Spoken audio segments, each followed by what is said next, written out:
Yeah, you can start telling the slokas. Prayer, Krishna Priya.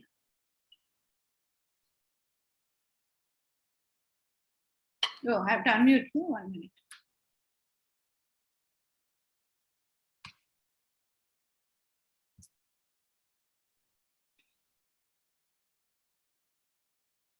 Yes, Mataji. Can you hear me, Mataji? Yes. Om Agnanatimirandasya Jnananjanashalakaya Chakshurunmilitam Yena Tasmai Shri Gurave Namaha Shri Chaitanya Manobhishtam Stapitam Yena Bhutale Swayam Rupa Kadamahyam Dadati Svapadantikam Vandeham Shri Gurum Shri Yutapadakamalam Shri Gurun Vaishnavamscha Shri Rupam Sagrajatam Sahagana Raghunathanvitam Tam Sajivam Sadvaitam Savadutam Parijana Sahitam Krishna Chaitanya Devam Shri Radha Krishna Padam Sahagana Lalita Shri Vishakanitamscha He Krishna Karuna Sindho Dinabandho Jagatpate Gopesha Gopika Kanta Radha Kanta Namostute सप्त कांचन गौरांगी राधे वृंदावनेश्वरी वृषभानुसुते देवी प्रणमामि हरिप्रिये वाञ्छाकल्पतरुभ्यश्च कृपा सिन्धुभ्य एव च पतितानां पावनेभ्यो वैष्णवेभ्यो नमो नमः। जय श्री कृष्ण चैतन्य प्रभु नित्यानंद श्री अद्वैत गदाधर श्रीवासादि गौर भक्तवृंद हरे Krishna Krishna Krishna Hare Hare Hare Ram Ram Ram Hare Hare Hare Krishna Hare Krishna.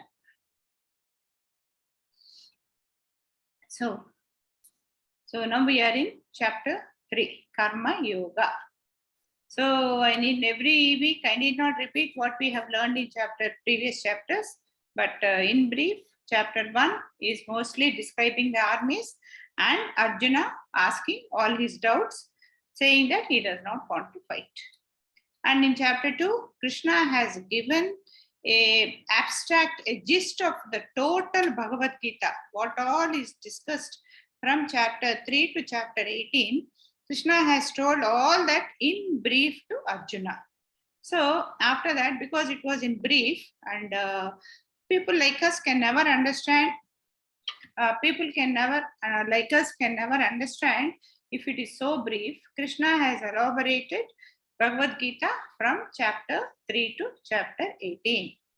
And so in chapter 3, the name of chapter 3 is Karma Yoga. So karma, we all know what is karma. Karma, normally we use it in a bad sense. Like whenever something bad happens to us, we say it's our karma. That means it is our bad fate. That is how we use it. But karma means nothing bad in it. Karma means action. So we are all karmis. That means we are people who are always in action. Because our soul is always active, it can never stay idle. Even we think we are sleeping, but our soul is still active while we are sleeping also. That is how we get dreams. That is how we get up at the time we want. Suppose we want to get up at 5 o'clock in the morning and we put an alarm. But every 2-3 hours, we get up and see what is the time. Or at 5 to 5, we suddenly get up. What is that? That is active inside us when our total physical body is sleeping. It is the soul which is awake. It is never idle and it never sleeps also. It's always active. So active means karma, doing karma. So we are doing some karma, at least thinking. So we are all karmis. So in this third chapter of karma, initially Krishna tells us how to do karma. Because Arjuna, what was the doubt again Arjuna has raised in chapter 3? He said, okay, Krishna, you are telling I am a body, I am not body, I am a soul, and I have to go back to you. I have to develop connection with you and go back to you. So when this body, I am no way connected with this body, why I should do this fighting? I'll as well sit in the forest and do tapas and come back to you. So again, he is not totally convinced that because he is not the body and he is spirit soul, he has to do the war. So Krishna is further elaborating. So initially, Krishna told that you have to do it as a duty, karma. You have to do it. And also he has told that you have to do it as per your varna. And Krishna also in this chapter says that you have to do it as a responsibility to the society.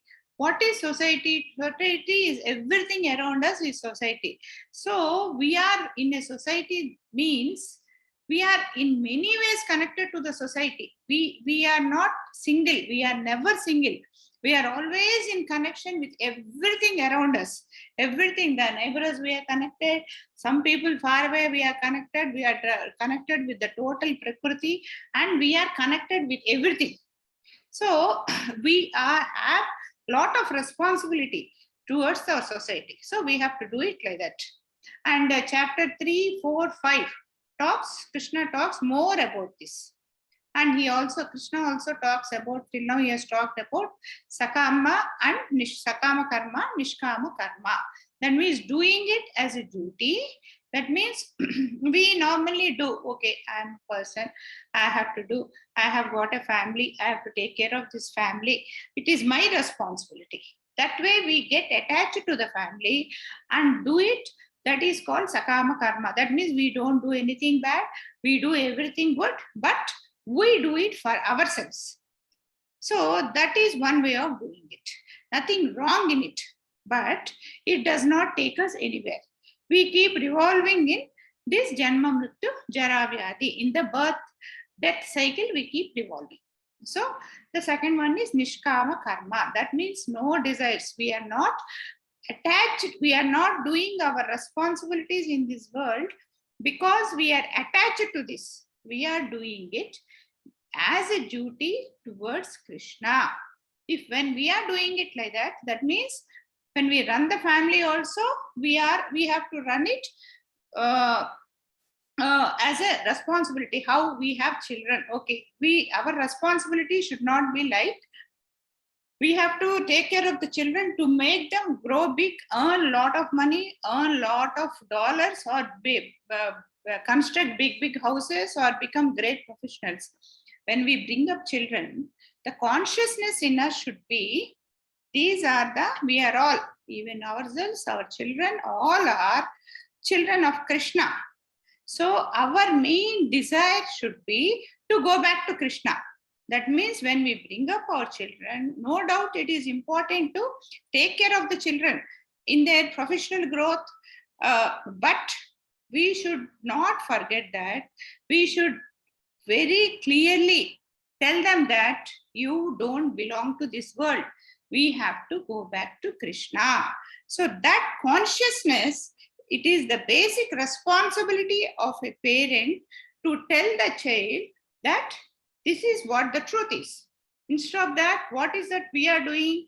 You are my children, you should grow big, you should earn a lot of money, and you should bring great name to our family. Everybody should proudly say that you are children of so and so, and other things we are saying. But that is not what is the truth. So when we maintain, that means doing, even running a family in Krishna conscious means, it is Nishkama karma means we have to be very conscious also that we are children of God, and our responsibility to run is a social responsibility, and our children and we should go back to Godhead. This chapter is a very important chapter because we are in this world due to our karma only. Because of whatever karma we did, when we are with Krishna, we have come here. So it is very important for us to understand why we are here and why we are still continuously staying here only. By now we should have gone back because we are here from some millions of lives. After staying here for some millions of life, some fortune what has happened to us, because of some good fortune, at least now we came to this Krishna consciousness and we are learning this. So we should be very careful in continuing this Krishna consciousness and going back to Godhead. So I don't know, because this topic has come, I'm just raising this. To continue in Krishna consciousness, the first thing what we learn to do is to do chanting regularly. How many of you are doing chanting regularly? Because that is the only thing. That is the very good, Harshit. That is the only thing which will keep us in connection with Krishna. Because whatever knowledge you have, see, we must understand, this in English, what you call this, Jarudballa. That like this side there are steps, and this side we just sit here, we just scroll down. We just go down like that. That means with great difficulty, we climb up these steps and come and sit here.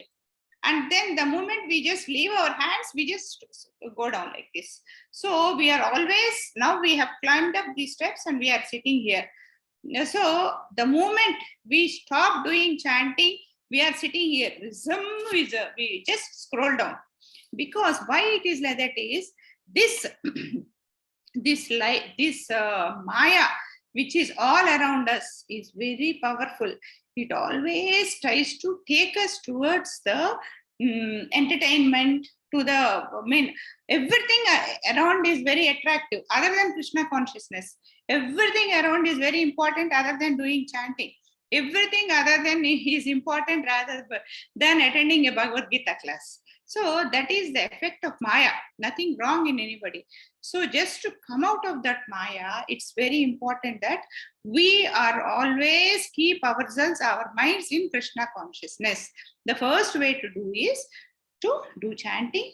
The second one is anything we use, give it in Krishna, offer it to Krishna and take. This chapter is about that only, karma.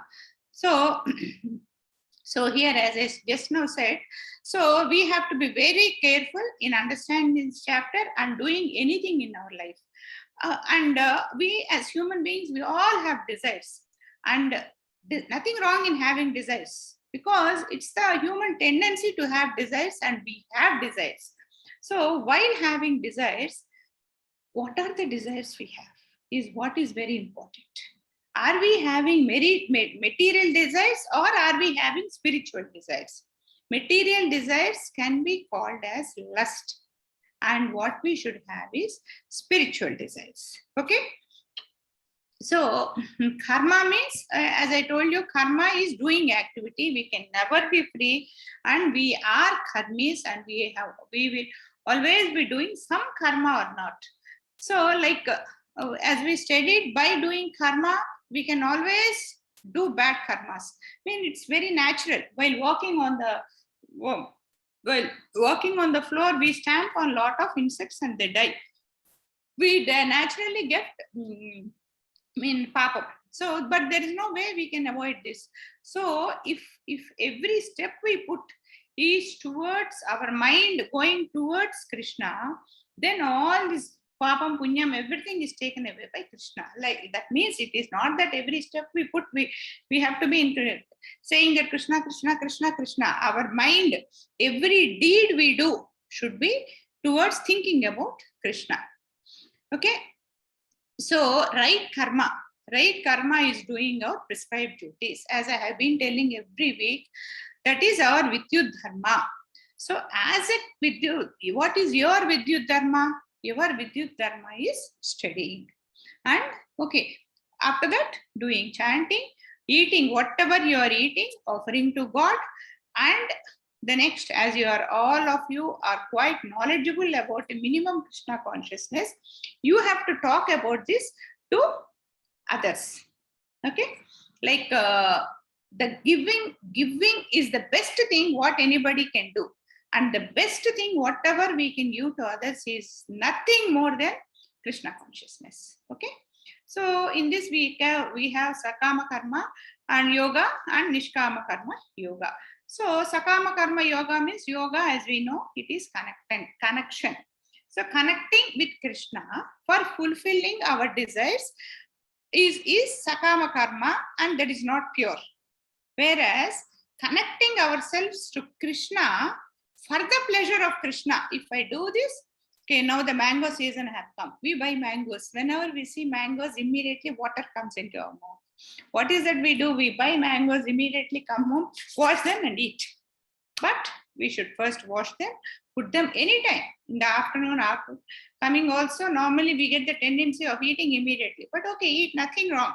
But wash them, wash your legs, put them before Krishna and say, Krishna, thank you very much. This year also you have given mangoes, the nature, you have blessed the nature. Nature has given mangoes, and mangoes in turn I am able to eat.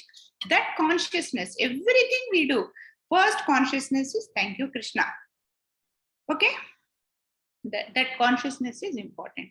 So till now we have been talking about the great art of doing work, which is nothing but performing duties in the mode of detachment. That means whatever I am doing is for the pleasure of Krishna, not for my pleasure. In this section also, Krishna says that he has designed this world in such a way to do an yajna, the yajna cycle. We are going to talk today. We are going to talk about the yajna cycle. Okay, so here the material advancement. We are now, as we talked in the previous 3 to 9 slokas. What did we talk? We talked about advancing ourselves by doing karma. So now we'll, after advancing, how do we do yajna with detachment? Because advancement depends on how we perform sacrifices. Sacrifices means it is just not doing. A sacrifice means putting an yajna gundam and doing. We'll try to learn what is sacrifices. So worshipping Krishna for material well-being also can purify us. Can purify us means will take us towards Krishna. Okay, so today we will discuss sloka 3.10 to 3.16. So just the 7 slokas, because they are very important and they belong to one section. So in this, Krishna tells us about sacrifice, yajna. Yajna means nothing but sacrifice. So here also we talk about the soul, connection between the soul, and the material world. How to act while doing any karma, how we are connected to this creation, how the total cycling happens in the creation. In this, Krishna explains us very clearly, okay, and in a very systematic way. Okay, right. So now I'll screen share.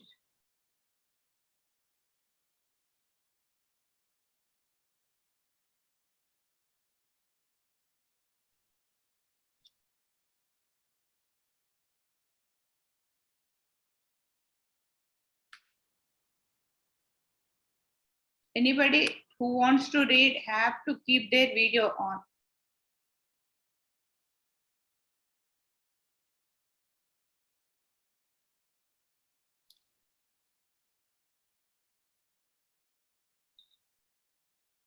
.10.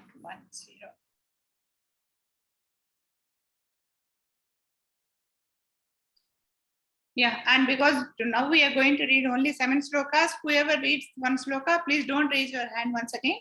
Only 1 sloka per each. Okay? Right. Rohan? Yeah, read. 3.10.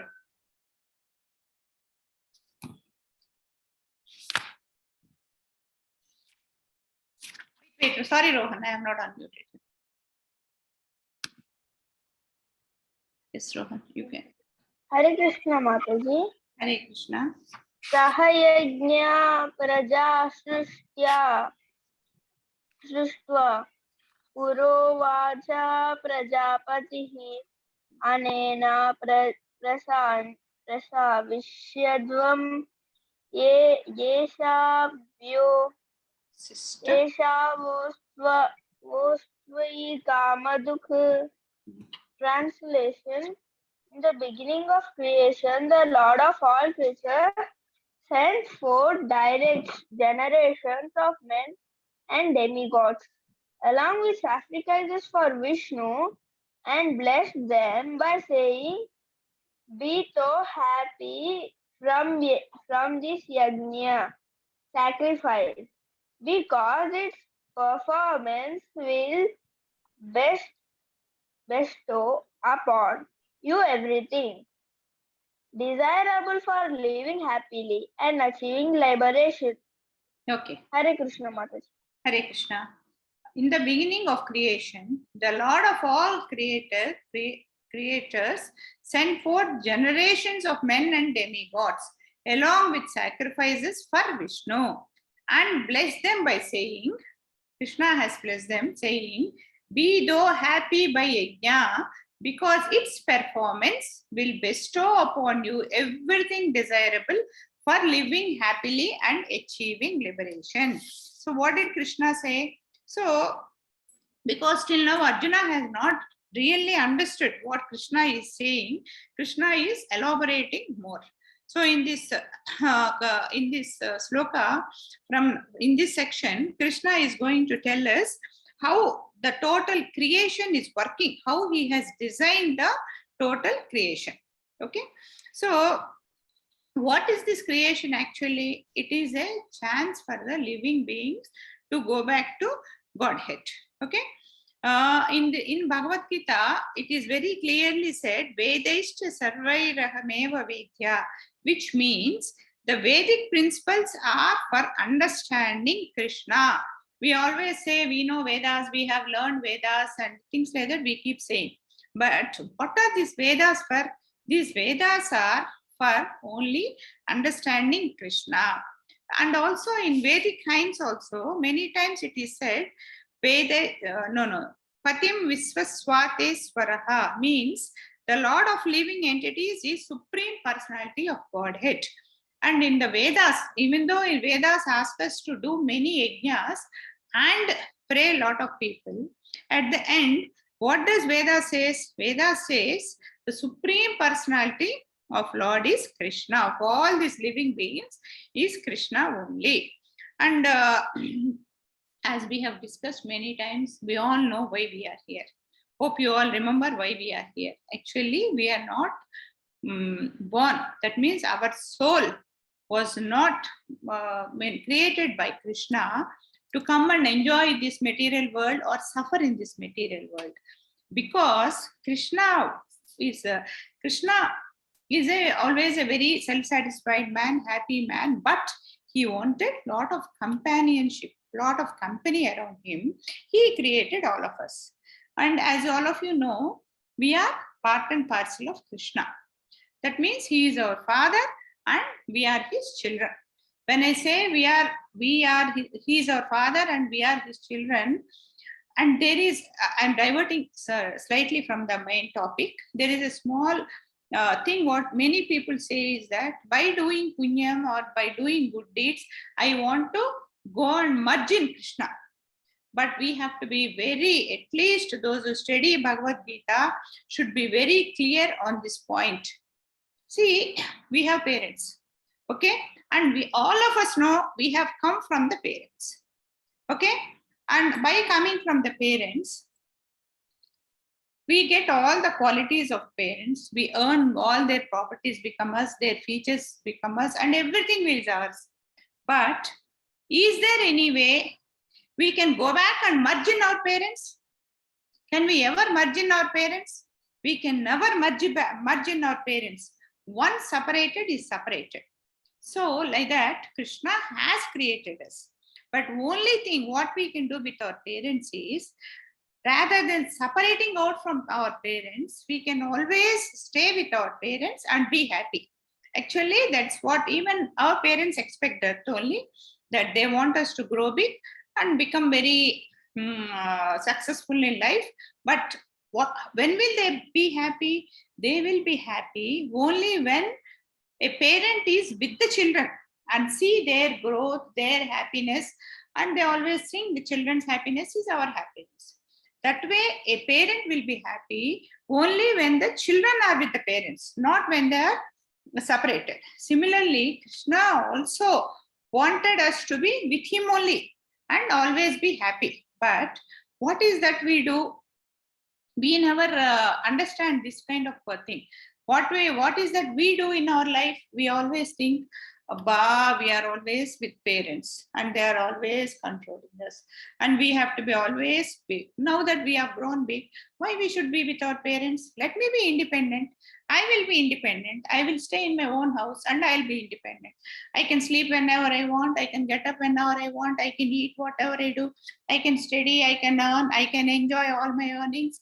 This way, we start thinking. And what else we think? We think we are equal to our parents. Those days, my parents were earning. Now I am also earning. I am equal to them. Why should I hear them? Why should I hear to them? This is the basic question we all get. And because we feel that we are going to enjoy our life more if we go away from our parents. And we go away. But at the end of the day, what is our house? Our house, there is nobody on this earth who can love us more than our parents. Okay? All of you agree, no?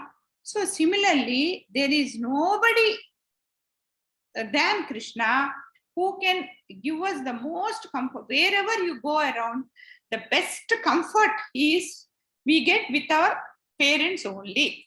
I hope all of you agree with it. Similarly, that means we get the maximum comfort only when we go to when we are with our parents. So who is our ultimate parent? Our ultimate parent is Krishna. So we get our happiness with Krishna only. Why did I get into this point? Okay. So, but why did that? Just as the example I have told, we always think that our parents are happily enjoying their life and we don't understand the burdens they are taking and why we cannot enjoy, and we feel we are also equal to parents, and then we want to, as we want to enjoy our life, we come out. So similarly, Krishna is also a very kind father. Whatever, like our parents also, when we want and cry for something, they give us that. All of you agree with it, no? So here also, like all these days, this work from home is happening. If you have small young children in the house, very small kids, when a father or mother is working on the laptop, the child will make a lot of fuss saying, I too want a laptop. Can parents give laptop to the child? No. Why? Because one is affordability. Second one is the child doesn't know what to do with this. The child thinks just by hitting it like this and then putting father and mother are doing something like this, let me also do something. More than that, the child doesn't know what to do. They cannot manage it. Similarly, we all, when we are with Krishna, we all thought that we also are as great as Krishna. If I am also given something free, no, something very big to manage on my own, I will also enjoy like Krishna. But so, what does our parent do when a child makes lot of nuisance for a laptop? They go to the market and get a dummy laptop. They get a dummy laptop and give it to the baby. And so the baby happily enjoys it. Okay, all of you agree with it. No? Similarly, as we also did not want to stay with Krishna and wanted to enjoy our life. So Krishna, being a merciful father, what has he done? He has given this material world to us and asked us to, okay, you wanted something independent, no? So okay, go and enjoy. This is what Krishna has told, and that is the reason why we are here. This is the beginning of the creation. And so, and also when I give the laptop, like here I've taken the example of a laptop. So our parent can give something more bigger. And so sometimes our parents say, okay, you go into that room and play independently. But when we go and when a small baby goes and plays in the room, the parent, what does he do? The parent makes sure that the child doesn't have any deficit there. That means he has something to eat, something to drink. I mean, like there is a cot. So if he suddenly the baby falls out from the cot, he will get hurt. So let me put some soft things there. So similar, lot of care the parent takes. Similarly, Krishna also, when he has created this world and he has sent us here, he has created everything very comfortable for us. So what are all the things Krishna has given? Like we need a lot of things. Like the present world, wherever we are living now, how is this system learning? Okay, what all did Krishna give us? He has given all this Panchabhutalu. That means he has given the air to breathe, the water to drink, and the water for the plants to survive, and the fire, the use of fire. He has given the earth, and so he has given all the Panchakutalu. Okay?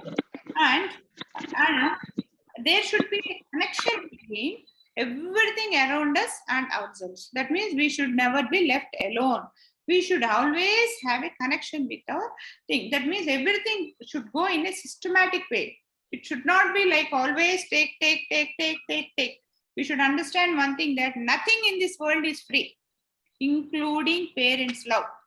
Normally, what we say is parents' love is free. Yes, parents' love is free. But until when? Until you do things in a systematic, in a good way. The moment you people start behaving in a bad way or go beyond control, the parent won't just show love. He will clearly take a stick. That means the parent love also has a limit. Where should be punished, the parent will punish. Where love should be extended, the parent's love. Similarly, the parent's love also is not endless. It expects certain things from you. What does it expect? It expects a good behavior. It expects a good conduct. It expects certain good things.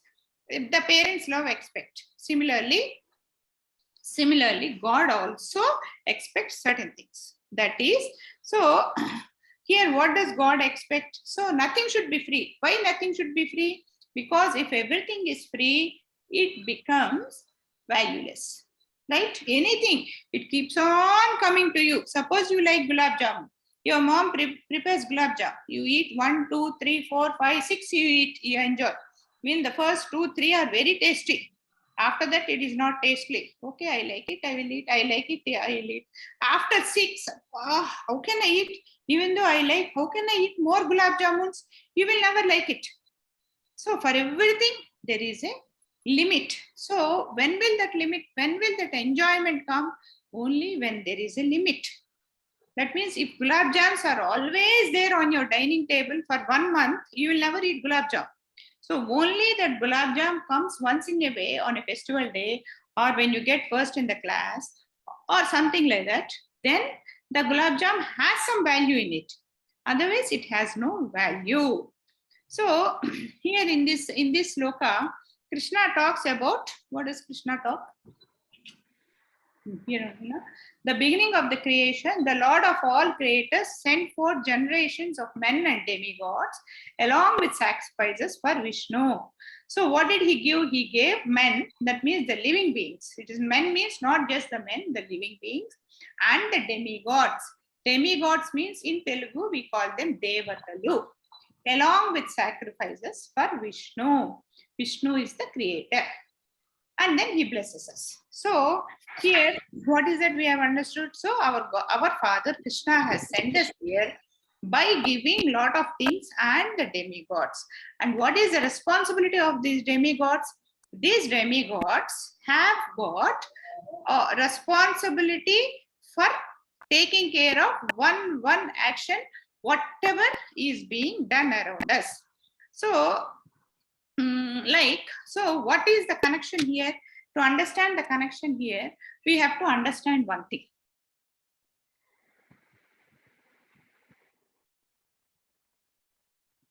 Like we have the government system. I don't know how many of you children can understand this government example. Like all of you know, the chief minister is there. Okay, the chief minister is there, the prime minister is there, everybody is there. So we all know that government puts the roads. We all know that government supplies electricity. We know that government supplies water and many things. Government gives us many things. But from where does government get it? Government just does not print money and give us all this. Government also earns money. How does government earn money? Like whenever we buy a vehicle, immediately we have to pay road tax. So that becomes an income to the government. And then with that money, government will put the roads. So whenever we use power, we pay electricity bill. So with that money, Government again supplies electricity to us, and then supplies for street lights and other things.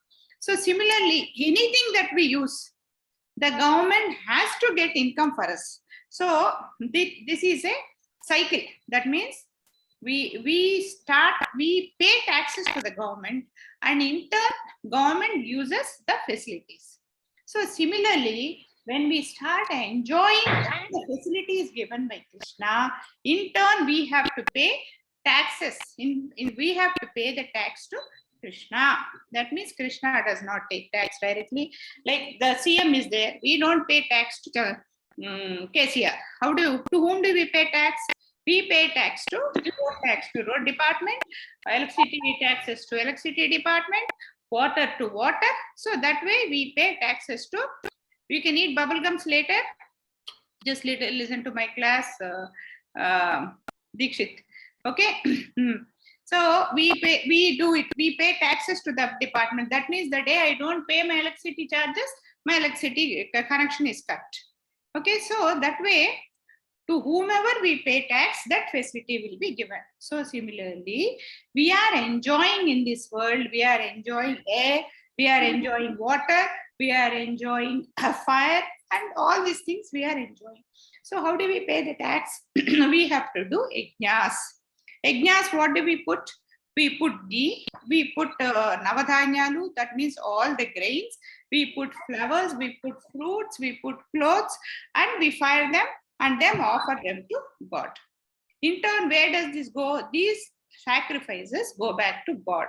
That means all these, like, we pay taxes and everything goes to the khajana, and from there again it is distributed. Here also the same thing happens.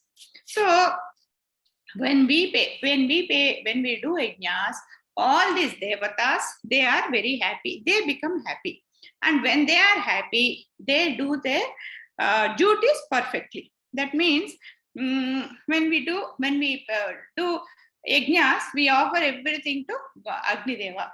So in turn, because of this yajnas, what happens? The clouds are formed. When the clouds are formed, what will the clouds do? The clouds, so from Agni Deva, the thing goes to the Vayu Deva, Indra. The clouds are formed. What will the clouds do? They rain. So again, the rain comes. When the rain comes, the seeds are there. The seeds become plants, and they become plants, and the grain comes.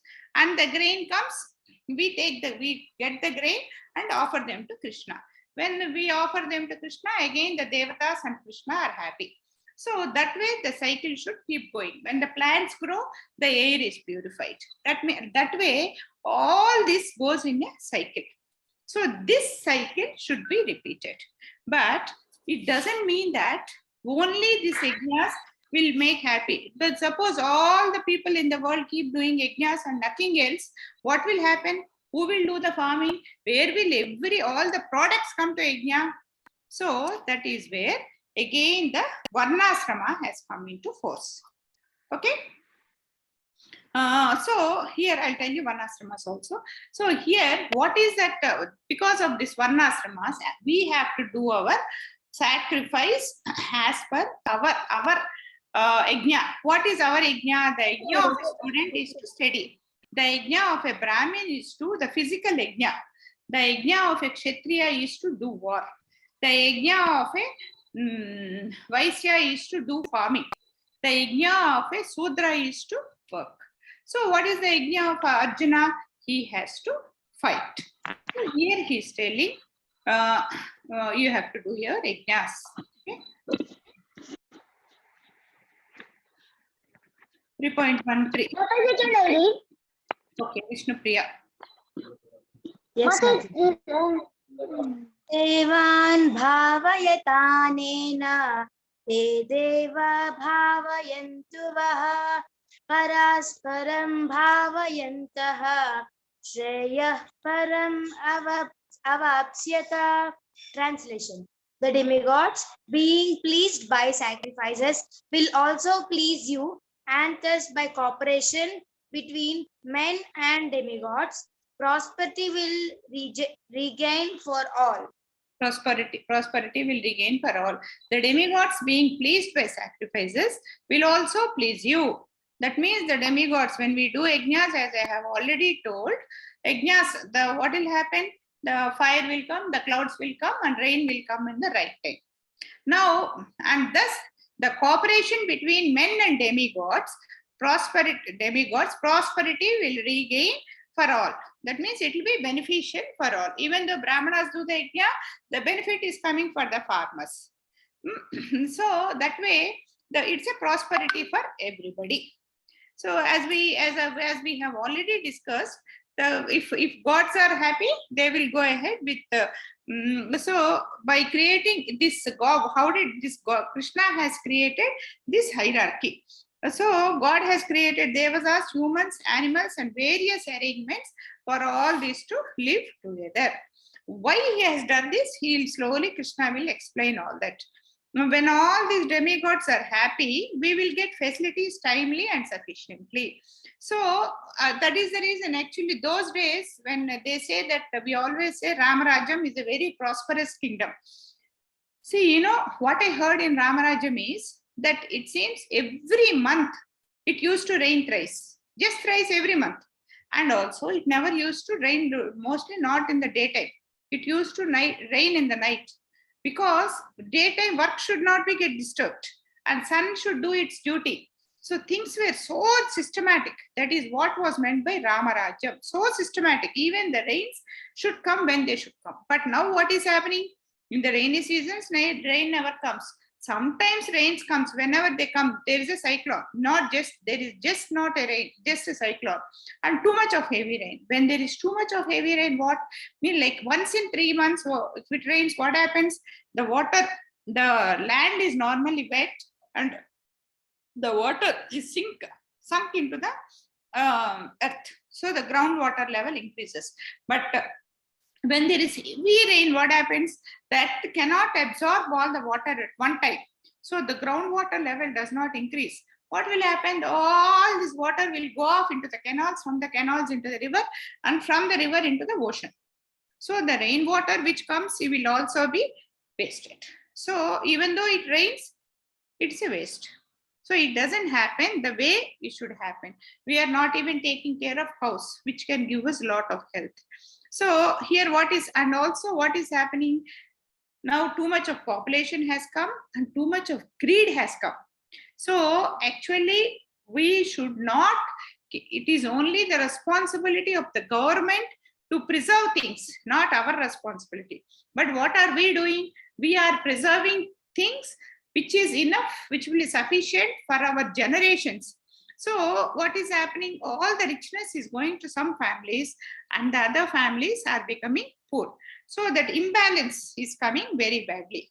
So, and also, see, anything available in this nature should be used in a very systematic way. I'll tell you one example.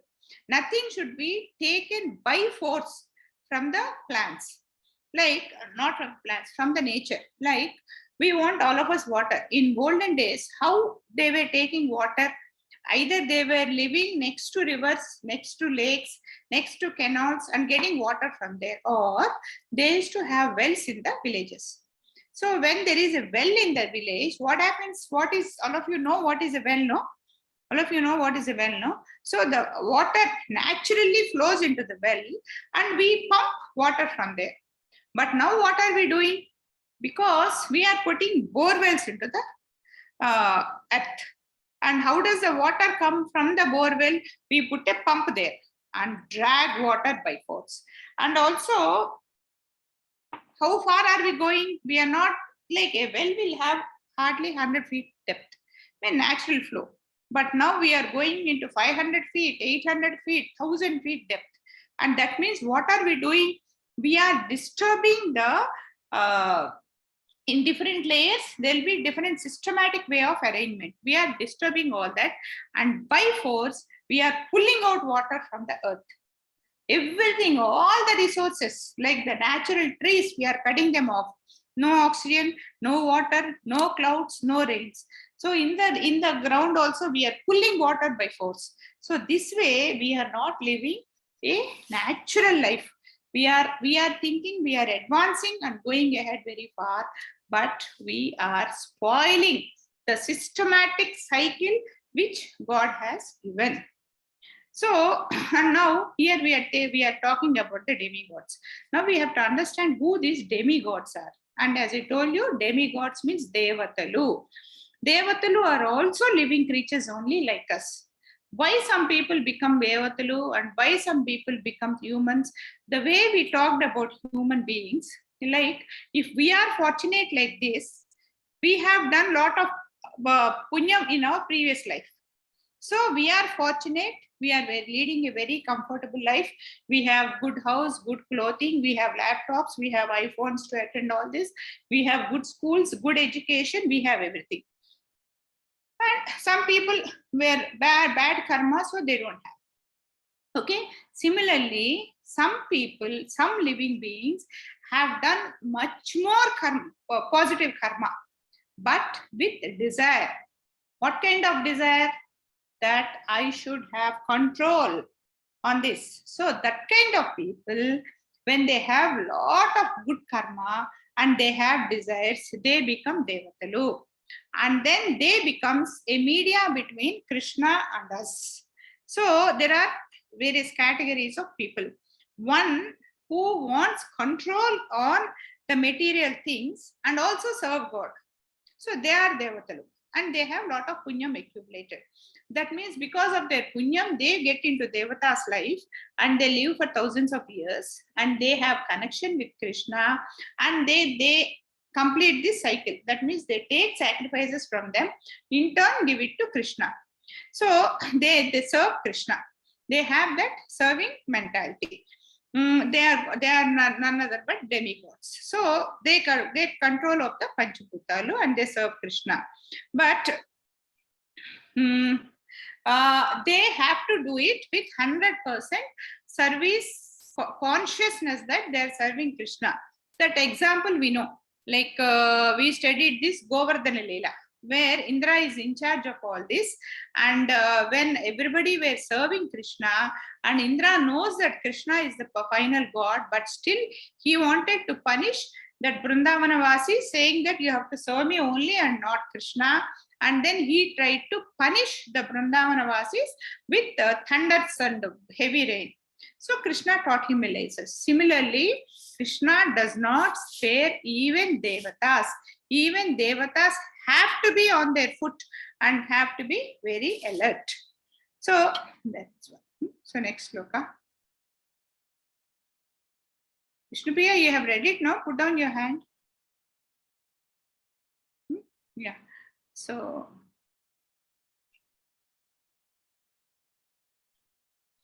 yeah. Arshit? Hare Krishna Mataji. Yeah, 3.12. Ishtan Bhogan hi vo deva dasyate yagna bhavitah ther dathan apradayai bhavo yo bun Bhujante Tvagham. stane eva saha.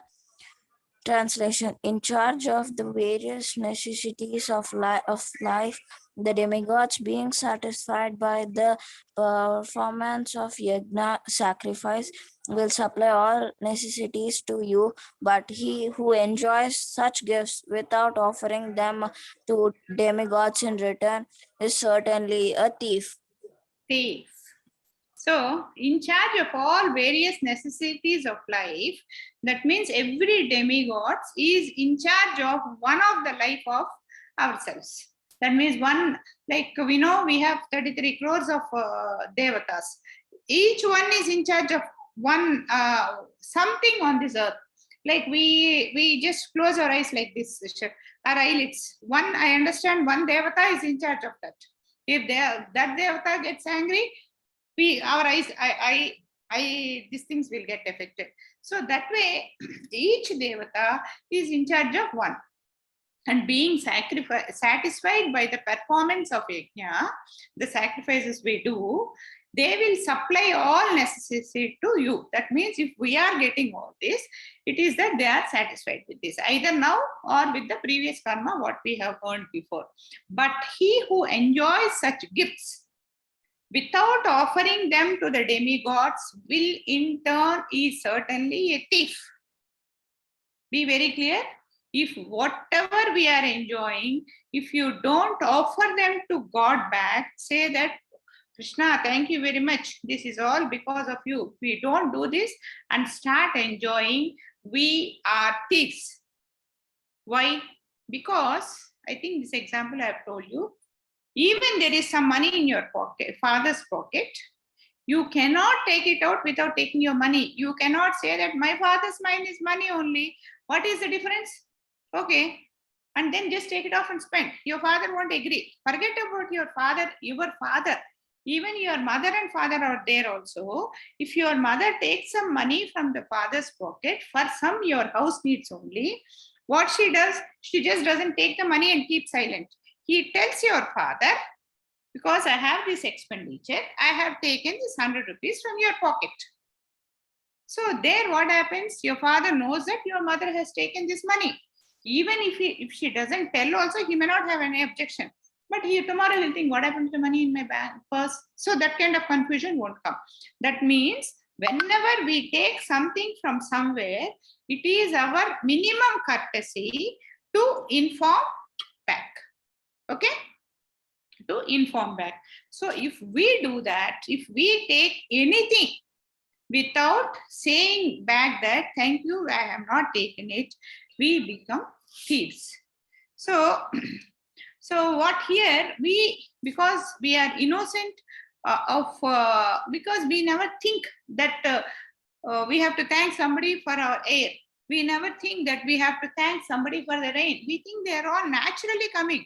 They're just there for us. So what happens, it is out of ignorance also we don't do it. We are thieves. So we are called thieves. So by enjoying yajnas directly through demigods, so here what happens is, if we are thanking them, why will Krishna become happy? That is what our Vedas say. In our Vedas they say, do yajnas and satisfy the demigods. But in turn, what will these do? These will report back to Krishna. So Krishna is happy. So like, how is that? Suppose you have a younger brother whom you love very much. So I come to your house. So, and I don't bring anything for you, but I give a chocolate to your younger brother. And your younger brother is very happy. You won't think like, Mataji did not give me anything. She gave only chocolate to my younger brother. My younger brother is happy. I am not happy. You won't think like that. Because seeing the happiness in your younger brother's face, you will also become happy because you love them. Similarly, Krishna also will become happy when we offer our support to, when we offer our thanks to the demigods. So here, so actually, the story I think I have told you once. During COVID, one man became sick, and then he was hospitalized for some time. He was in hospital, and then he had to be given oxygen, and then they put an oxygen cylinder to him, and then when he was discharged, they just billed him for some few thousands for the oxygen cylinder. So on seeing that bill, that man just burst out crying. Then everybody did not understand why he was crying. Then the doctor there asked, why are you crying? Do you think the doctor bill is too much? Do you think the hospital bill is very high? You cannot pay it? Then the man says, no, it is not that I am paying because of lack of money, crying because of lack of money. I am crying in surprise because just for putting oxygen to me for a few hours, you have charged me so much. But I have been breathing. Now I am a 50, 60-year-old person. I have been breathing from my childhood. That means how much oxygen did I breathe? Whom am I paying? So how grateful I have to be to God for giving me this oxygen free of cost. That kind of a realization. If we start calculating like that, see, we buy a glass of bottle outside, 1 liter bottle, we pay 10 rupees, 20 rupees. But when we open the tap, or when we just go to a river and see so many liters, gallons of water going there, we never thank, this so much of water is available free. We don't think. We think that is free, that is taken for granted, that is ours, like parents' love. So we should be very grateful to all the facilities given to us. Okay, so we should always be very grateful to the 33 devatas.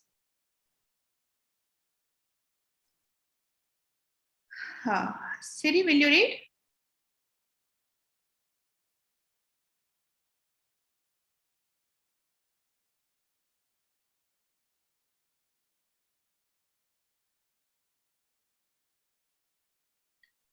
Vishnupriya, you have already read, no? Yeah, then don't ask for it, no? Yeah.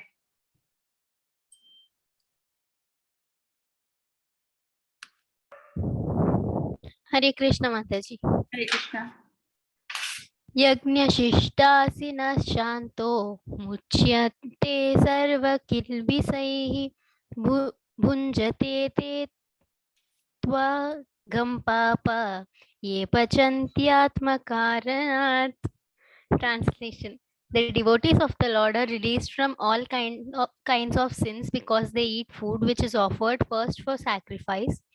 Others who prepare food for personal sense enjoyment verily eat only sin. Very good.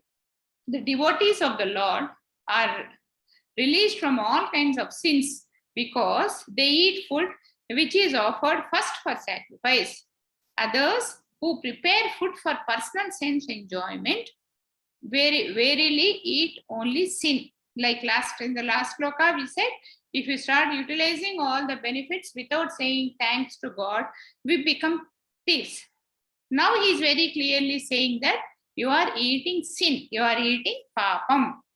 The devotees of the Lord are released from all kinds of sin. That means, see here, normally when we say animals, eating animals is sin. But many people argue, saying that why you are hurting plants also by eating plant food. Are you not hurting them? Are you not doing a sin? Yes, we are doing sin. By cutting, actually, we are supposed to eat the ripened fruits which naturally fall from the tree and not cut them and eat. If you do like that, that is what we are supposed to eat. But life becomes very difficult. When eating just what is ripe, what falls from the tree and eating it becomes a sin. So to undo the sin, what we do is anything we eat, we first offer it to Krishna. The moment we offer it to Krishna, the sin goes off. So similarly, why the same rule doesn't apply here? A non-vegetarian, can he offer a non-vegetarian food to Krishna?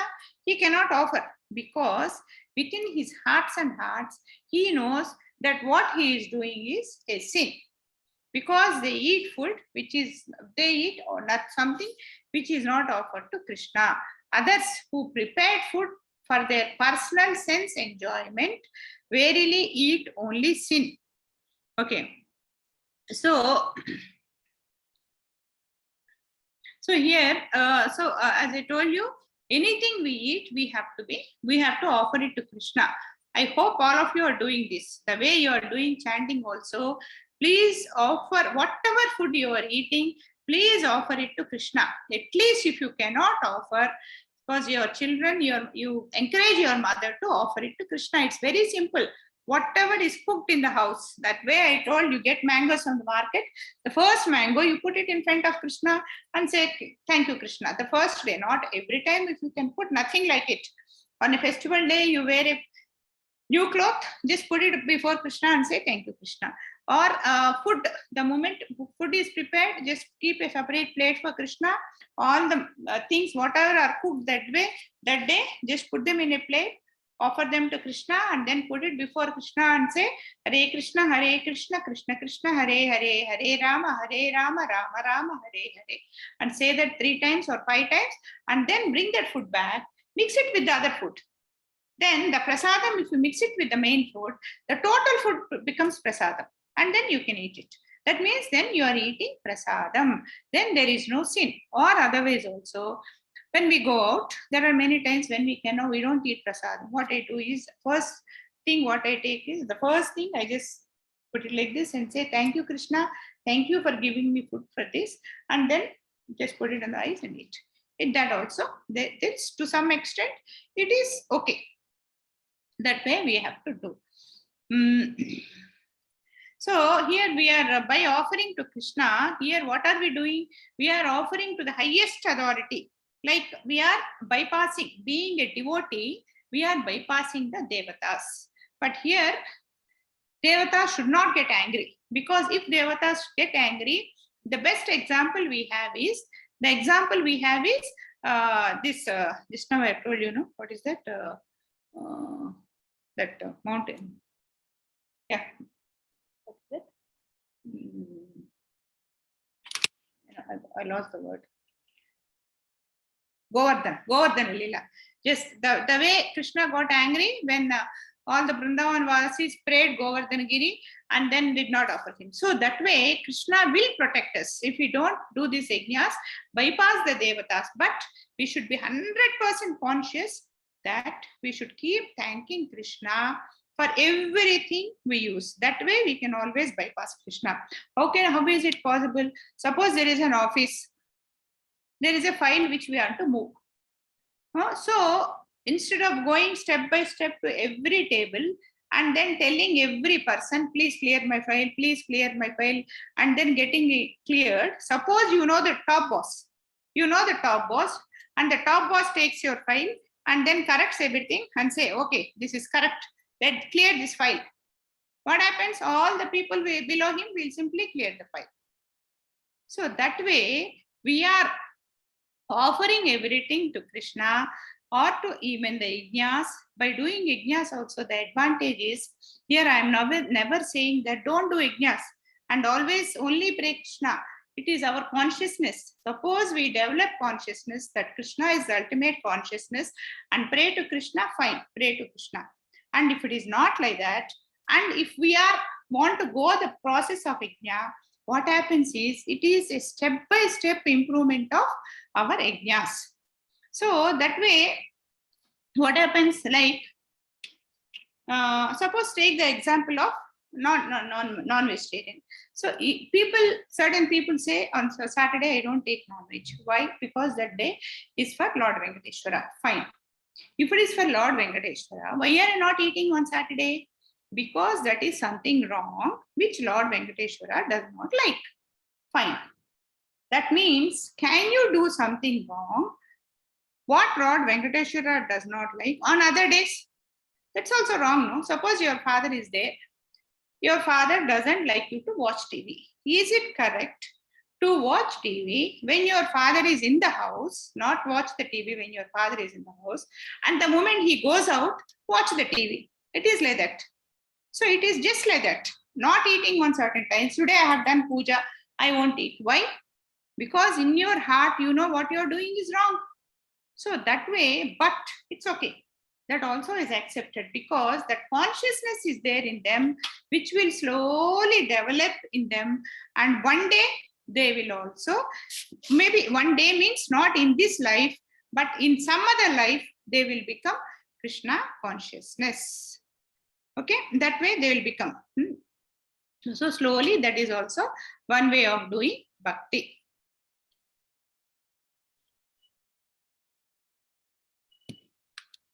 So next sloka, 3.14. Jitesh Nandan. Yes, Mataji. Yeah, please read. Okay.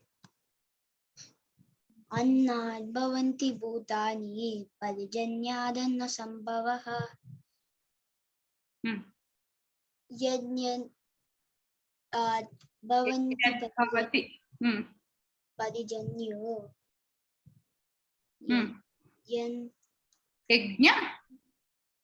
yajna karma samudbhavaha.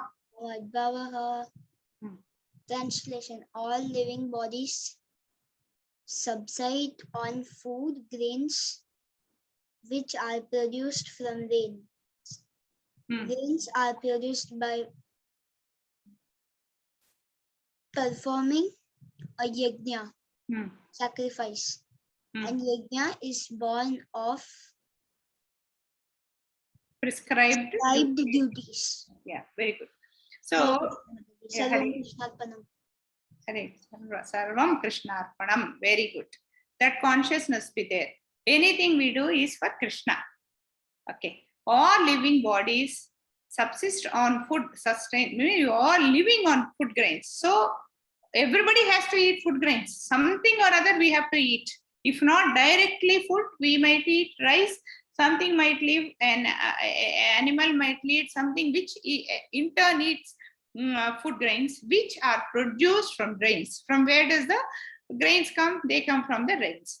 Rains are produced by performing yajnas, and yajnas is born of prescribed duties. That means from yajnas the clouds come, the cycle is completed there. From the rain, say seed will become a plant. The plant will give grains, and the grains will again be put into yajnas. Yajnas will go back to clouds, and the clouds will become rains. The cycle is completed. So that way the cycle is completed. So 13 and 14 we shall discuss together. So who will read 15? Sri Sagana, would you like to read 15? Are you there? Yes, Mataji. Yeah, please read. Karma Brahma Vadavam Vidhi Brahmaksha Samudabhavam Tasmat Sarvagatam Brahma Nityam Yajne Pratishtitam. Very good. Translation. Regulated activities are prescribed in the Vedas, and the Vedas are directly manifested from the Supreme Personality of Godhead. Consequently, the all-pervading transcendence is eternally situated in acts of sacrifice. Hare Krishna. Hare Krishna. Regulated activities are prescribed in Vedas. What does the Vedas come? Vedas. From where does the Vedas come? Vedas come. Here also, this is again a cycle. Krishna has given the Vedas. In Vedas, what does the Vedas say? Vedas talk about the prescribed duties. The same thing is said. Regulated activities are prescribed in Vedas, and the Vedas are directly manifest from the Supreme Personality of Godhead. Consequently, the all-pervading transcendence is eternally situated in the acts of sacrifice. That means Vedas ask us to do sacrifices. So in turn, Krishna is telling us to do sacrifices. This is the next level. So here in this he says Annad Bhavati Bhutani. That means all living beings sustain on grains. And also he is telling Prajnat means from the clouds. That means they all sustain from the clouds. The food grains are from the clouds. So whatever cycle I have told is told there. So we all need energy for nourishment. Where does this energy come? Where does this energy come? This energy comes from the food grains, whatever we are eating. So, so in doing yajnas, we are getting rains. So yajna means nothing but prescribed duty. So every one of us have our prescribed duties. Because of our prescribed duties only, this cycle is going on and on. So do your prescribed duty. That means we have to be very cautious here. We have to do our prescribed duties only. Like I told you the story of this donkey and the dhobi many times. Dog, donkey, and the dhobi. So here, all of us know the story.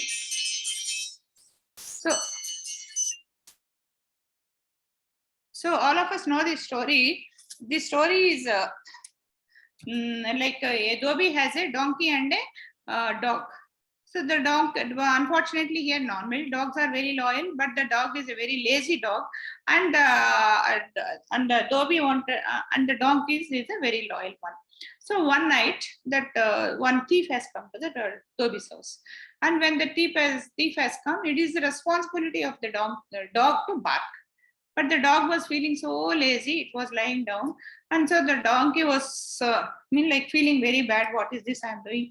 Everything is getting lost. And he started shouting very loudly. So the dhobi got up. And when the donkey started shouting, what did the thief do? The thief went and hid himself. So when the dhobi stood up, nothing is seen there. So he said, why is this donkey is disturbing my sleep? He took a stick and bet the donkey very badly and slept off. So here, why this has happened? The dog is supposed to do the duty, which he failed. So in turn, what has failed? The donkey has got beatings. The dog failed. Tomorrow morning, the dog also will get beatings. And the dhobi lost his clothes. So if one does not do his performed prescribed duties, this is how things will fail. But here it is this is where we have to be very careful.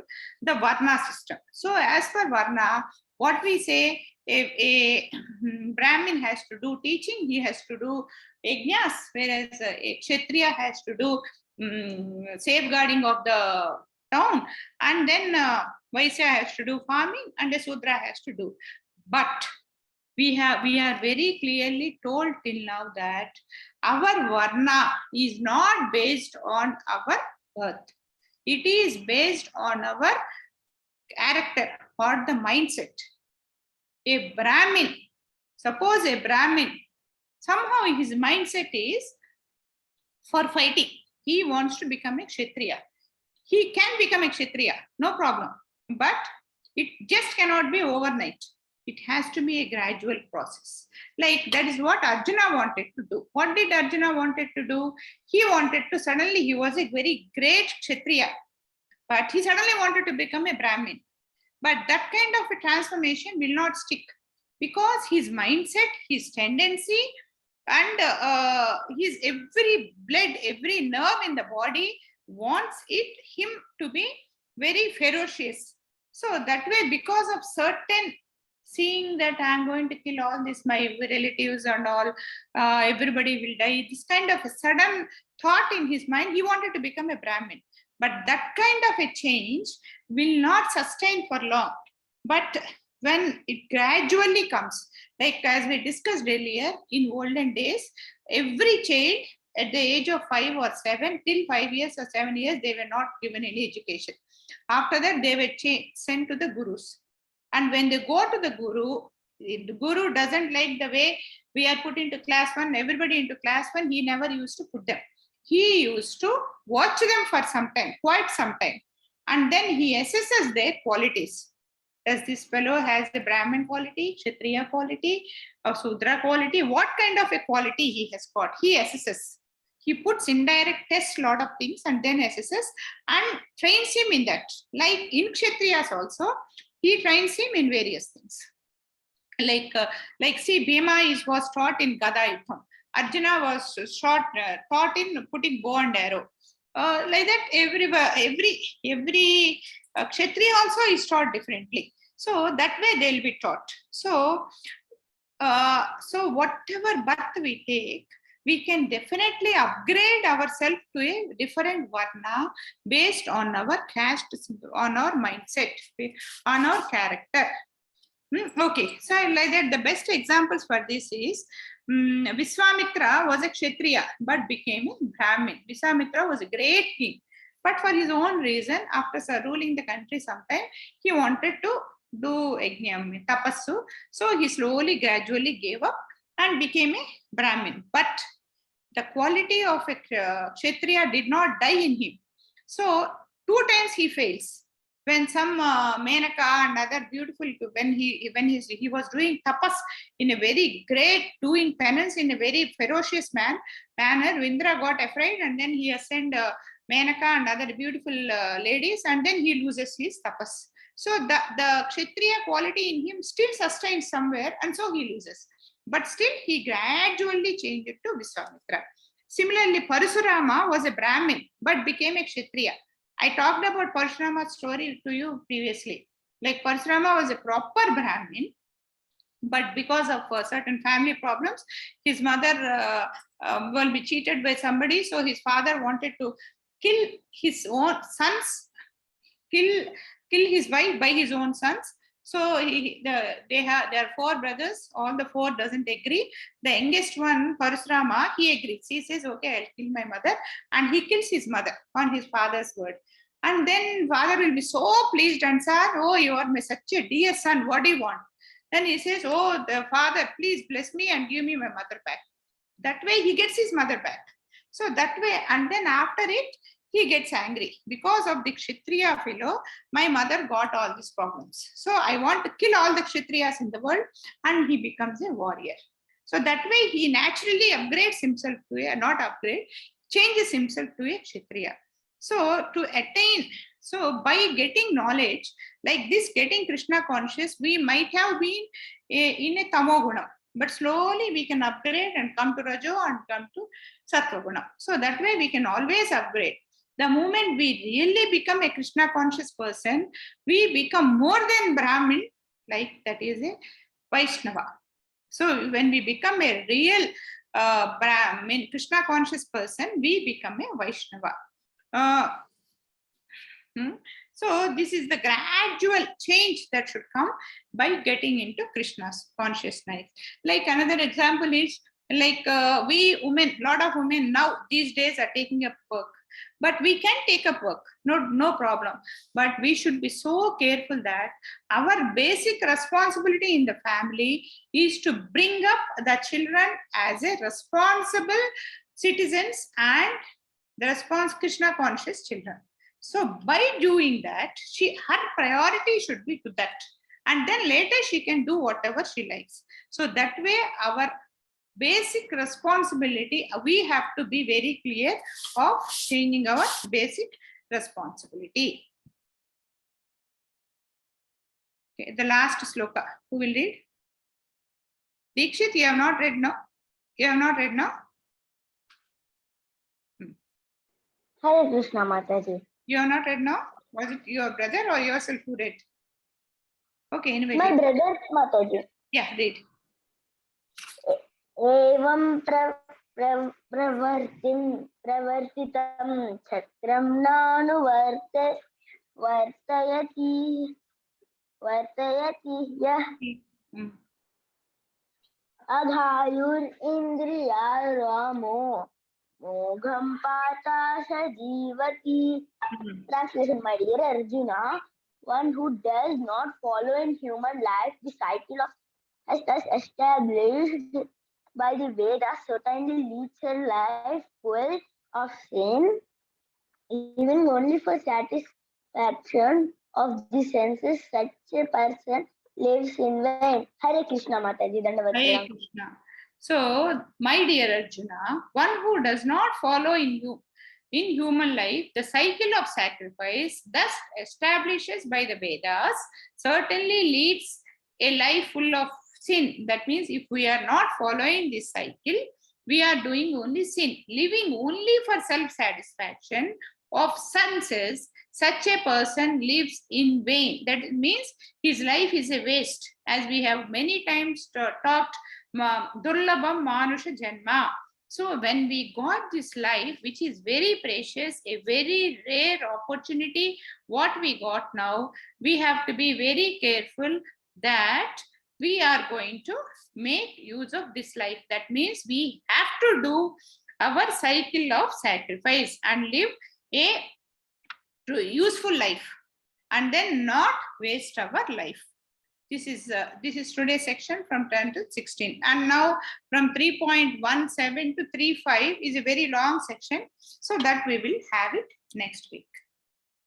Okay.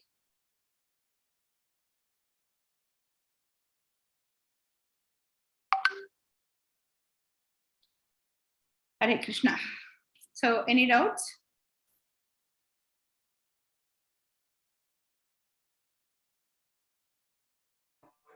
Attendance you did not keep, Mati. Yeah.